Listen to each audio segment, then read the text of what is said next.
From the station working for you, this is WRTV News at Noon, streaming now. And it is a major step towards finding a vaccine for COVID-19. Now, Indiana will have a major hand in the testing that could help get life in the U.S. closer to normal if this is successful. Good afternoon, I'm Lauren Casey. The IU School of Medicine is looking for 1,500 volunteers. The school is the only site in Indiana that's part of a massive study for a potential coronavirus vaccine. The university made that announcement this morning. The potential vaccine was developed by drug company AstraZeneca in partnership with Oxford University in the UK. The study will especially focus on finding volunteers who are people of color. That's because Black and Latino populations have been disproportionately impacted by COVID-19. African Americans have a mistrust a lot of times in the medical community, and this can be due to things such as systemic racism. It can be due to other clinical trials that have occurred in the past. But it's my hope that through education, as well as just my presence being there, that more African Americans will be willing to participate. Well, this is one of the 4 vaccines entering the final stage of testing in the U.S. before it could be approved by the federal government. The 8-week study will begin in the middle of the month. If you are interested in volunteering, we have information on how you can do that by going to our website, WRTV.com. News of the vaccine comes the same day as another spike in COVID-19 cases here in Indiana. Just moments ago, the state health department reported 1,110 new cases of the virus, bringing the state back over the 1,000 mark for the first time in the past 5 days. 4 additional deaths were also reported, and the positive test rate continues to creep a little bit higher. Now the 7-day average is standing at 7.4%. COVID-19 numbers here in Marion County, though, are slowly improving. That means that bars here in Indianapolis and throughout the county will soon be allowed to reopen on a limited basis. Today, Mayor Joe Hogsett announced that bars and nightclubs can reopen next Tuesday.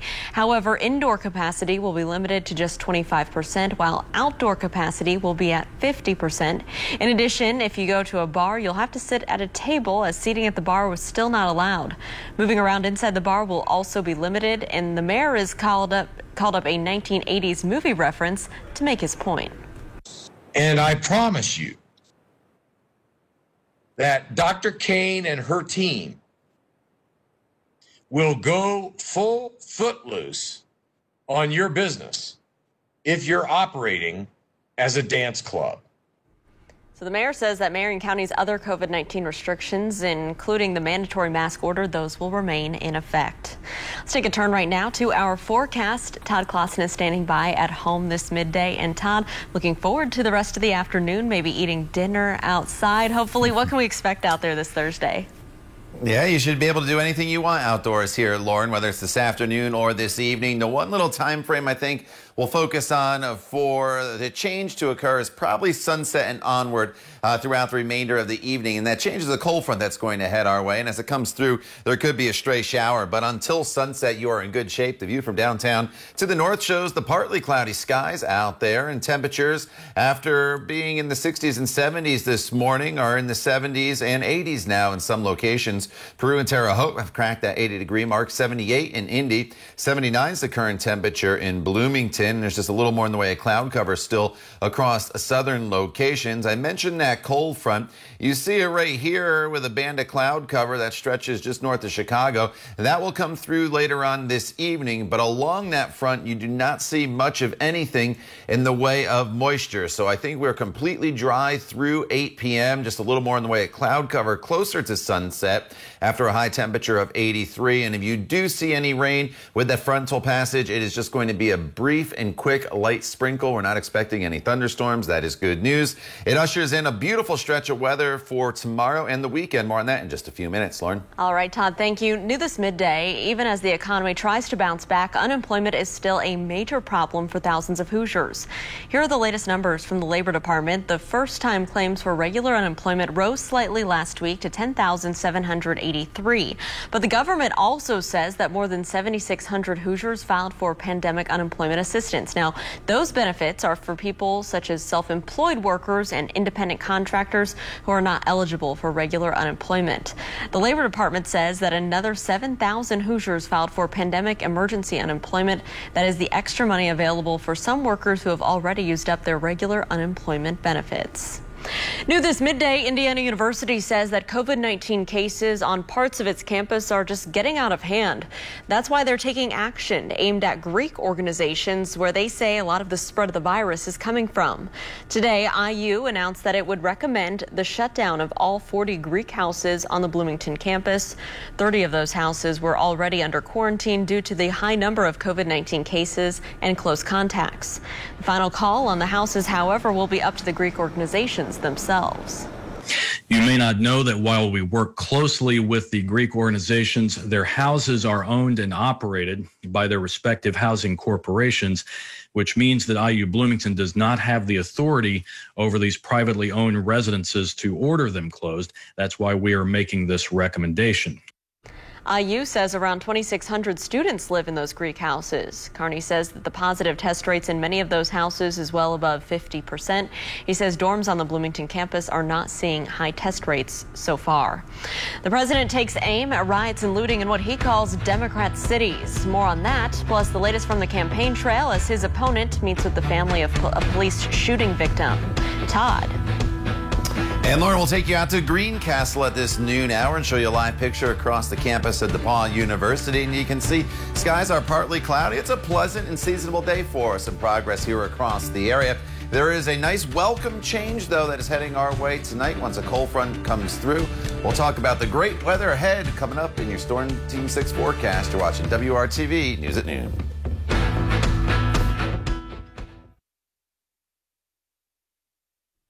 Welcome back. Several Democratic mayors are pushing back after President Trump threatened to cut funding to their cities. The move emphasizes his law and order stance in the midst of the protests, while his opponent plans to meet today with the family of a police shooting victim. ABC's Faith Abube has more. President Donald Trump, in a move experts say is not supported by law, is threatening to order his administration to defund certain U.S. cities. Cities like New York, Portland, and D.C., all led by Democrats, which have also seen large protests against police brutality. The president saying on Twitter that his administration will do everything in its power to prevent weak mayors and lawless cities from taking federal dollars. But only Congress can authorize and direct spending, not the White House. The president's proposal getting a fiery response. He better have an army if he thinks he's going to walk down the street in New York. He can't have enough bodyguards to walk through New York City. New York Governor Andrew Cuomo claiming the president's order is illegal. If carried out, the decision could jeopardize billions of dollars in aid that's funding the fight against COVID-19, housing, and ironically, police departments, something the president has accused Joe Biden of wanting to do. Portland's mayor writing on Twitter, "This is a new low, even for this president." I am your president of law and order. As election day draws closer, President Trump has fought to position himself as the law and order candidate, calling protesters fighting for racial justice socialists and thugs, while his attorney general denies on CNN that there's any systemic racism in police shootings. I think the narrative that that the police are on some epidemic of shooting unarmed black men is simply a false narrative. Just days after Trump's trip to Kenosha, Wisconsin, former Vice President Joe Biden heads there today. His campaign unveiling an ad focused on racial injustice and policing, while the candidate meets with a family of Jacob Blake, the black man shot 7 times in the back by a police officer. We got to heal. We got to put things together, bring people together. And so my purpose in going will be to do just that. And ahead of Biden's visits and after several peaceful nights in Kenosha, the mayor has decided to lift the curfew, which had been in place since Blake's shooting. In Washington, Faith Abube, ABC News. Well, some people who live on the east side are just tired of the trash. Next, they're asking WRTV for help with an illegal dump, and we tried to find out whether the city is working to get rid of it. Let's take a live look outside right now from our tower camera here overlooking the Circle City view to the west. You can see some high clouds up there. We'll get a check of Todd's full forecast for your Thursday and look ahead to your holiday weekend. You're watching the news at noon right here on WRTV.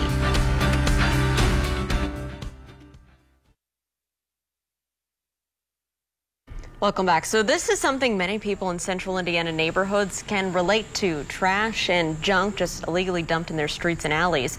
So a man who lives near this mess, he turned to us for help.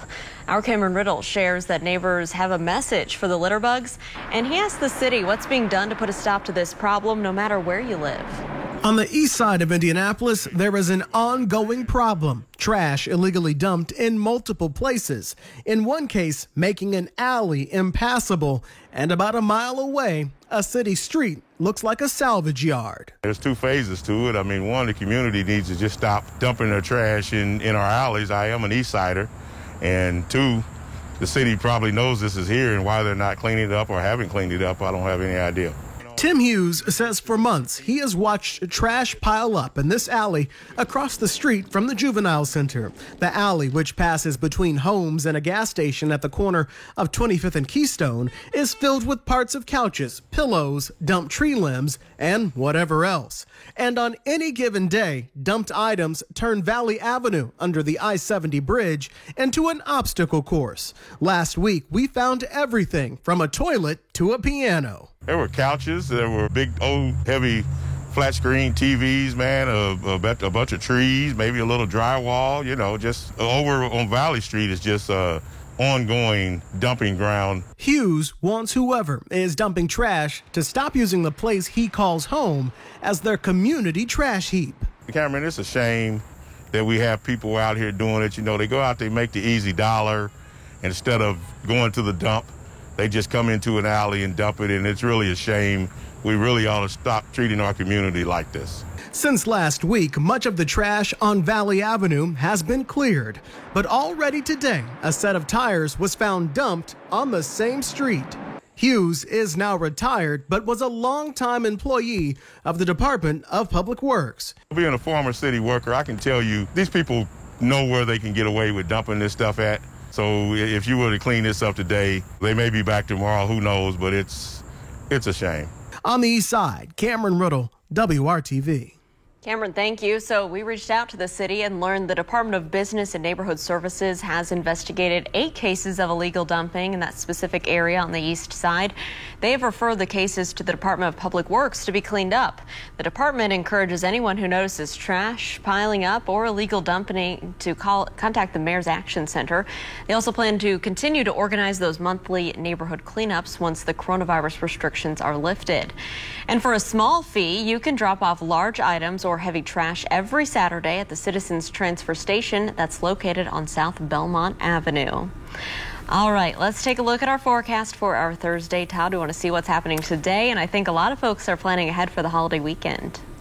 Yeah, and I would plan on outdoor activities if possible in your plans, Lauren, as we get not only into Saturday, Sunday, and Monday, but even tomorrow, I think is going to be the best day in our 7-day planning forecast. Today, it's not bad. Skies are partly cloudy outside right now, as you can see as you look from downtown to the north. Temperature sits at 78 degrees with skies that are partly to mostly cloudy right now. And there's a little bit of a breeze out of the southwest as well at 15 miles per hour. And temperatures all across the area range from about 76 in Connorsville to 80 in Greencastle, 80 in Peru, 77 is the current temperature in Lafayette. And over the next couple hours, we'll see these temperatures get up to right around 83 degrees for your afternoon high, which is seasonable for this time of year. In fact, it's a couple degrees above normal, and there's a little bit of humidity out there today. But it's not terrible. That is the good news. Just a little more in the way of cloud cover down towards Bloomington still. The storm track for the past really 2 days has been just south of our area with a lot of showers and storms making their way through Kentucky, and some of them snuck into southern Indiana this morning. But we're looking to our north and not to our south for the next weather maker. And this is going to be a cold front that is right now stretching towards Milwaukee into central portions of Iowa. And this is going to drop to the south. Along it, though, there is not a lot in the way of any precipitation. So more than anything, it's going to shift our winds and bring in cooler and less humid air. But I can't completely rule out the chance of a quick passing sprinkle as this front slides through the area. You can see the position of it at 7 p.m. tonight is in northern locations. Probably doesn't arrive till the metro area until after sunset, and then pushes further to the south as we go throughout the course of the evening and overnight hours. Even if you did see this sprinkle, it would again be very quick and it would be very light. Temperatures dropping into the 70s. Tomorrow morning, though, when you wake up, it's a completely different air mass. 52 in Peru tomorrow morning, as well as Lafayette. About 56 in Indy, 58 the overnight low in Columbus. Sets us up for a terrific day tomorrow, starting in the 50s, warming to close to 80 degrees with skies that'll be mostly sunny across the area. Should be a beautiful Friday and a getaway day for the holiday weekend. And then looking ahead to Labor Day weekend, Saturday we start in the 50s once again. We get up to 80 degrees with sunshine. You'll notice the humidity come up of both Sunday and Labor Day itself as the temperatures climb up into the 80s as well, mid 80s. And then once we get into next week, that's when things are going to be a little more unsettled across the area. And that Tuesday, Wednesday forecast, Lauren, could change. Some models keep the warm air in place and some bring in really, really cool temperatures. So we'll kind of focus on that through the weekend. But as far as those Labor Day weekend forecast plans, I think you're in pretty good shape. Just a spot storm again, chance on Sunday and on Monday. All right, Todd, that sounds pretty good. Thank you so much. Okay, so they promise to help you get lifelong results at a low price. But a well-known weight loss app is also causing customers to exercise complaints about some hidden costs. Tim Maniscalco with the Better Business Bureau has some tips on how to keep this company from bench pressing your bank account. A lot of people are trying to lose weight these days, and they're turning to the Noom app. Now, we have heard of people having success losing weight, but the problem that comes in is that this company is offering free trial offers for, let's say, the first month or two, and then they go to some sort of a monthly charge. They're saying it's like $20 a month, $40 a month, depending on the type of service that you want to get from them. The complaints that we've had is that the charges that actually come through are much higher than that. We've seen charges of $120 to $180 a month. And then when people try and call their customer service to get all of this resolved, they are very difficult to get a hold of.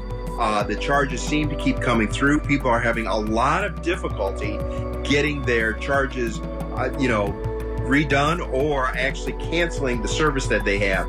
So we've had over 1,000 complaints from Noom on this across the country with BBB. So we just want to tell people to be very, very careful. If it is a free trial offer and they do ask for your credit card up front, you know that you are giving them a credit card and that you want to make certain that if you don't like the service, that you do have the opportunity to cancel that. So we've just seen customer service problems. They don't seem to be responding to people, so be very, very careful before you sign up for this particular service. All right, Tim, thanks so much. And you can find out more about this scam and other ways to protect your money at bbb.org. Stay tuned. We'll have Throwback Thursday just after the break.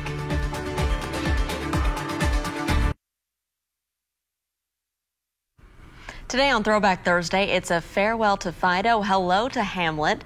3 decades ago, the hot new pet in Indy was the Vietnamese pot-bellied pig, if you can believe it. Pet pig pandemonium began on the East Coast in the 1980s, but by 1990, it made its way here. This pet pig, yes, named Hamlet, was a big star if you decided to hoof it to the Petland store up in Castleton. One of our favorites, Barbara Boyd, went to the store to see what everyone was going hog wild about. If you want a pet that's unusual, and heads will certainly turn when you walk down the street with them, maybe you want a pig. After all, they're clean, they don't have fleas, they don't bark, they don't jump up on you. They just sort of nudge you and grunt, like Hamlet. Barbara Boyd, 6 News. Hi, honey. Oh, well, unfortunately, though, cities and counties soon started enacting laws that barred the ownership of pigs as pets. You can read this whole story on our website by visiting WRTV.com/history. I don't know, Todd, it seems kind of cute. Yeah, they look cute on TV. Yeah, that's right. If you ask me, or at the petting zoo, or just looking at them from somewhere beside your own home. But that's just me. To each their own. I'm not judging here whatsoever. All right, 85 spot shower this evening as the front comes through. Then a beautiful stretch of weather Friday through Sunday with lower humidity and temperatures in the 70s and 80s. Todd, thank you. And thank you for joining us and making WRTV your choice for news. Come back tonight and join us for the news at 5. We hope you have a great afternoon.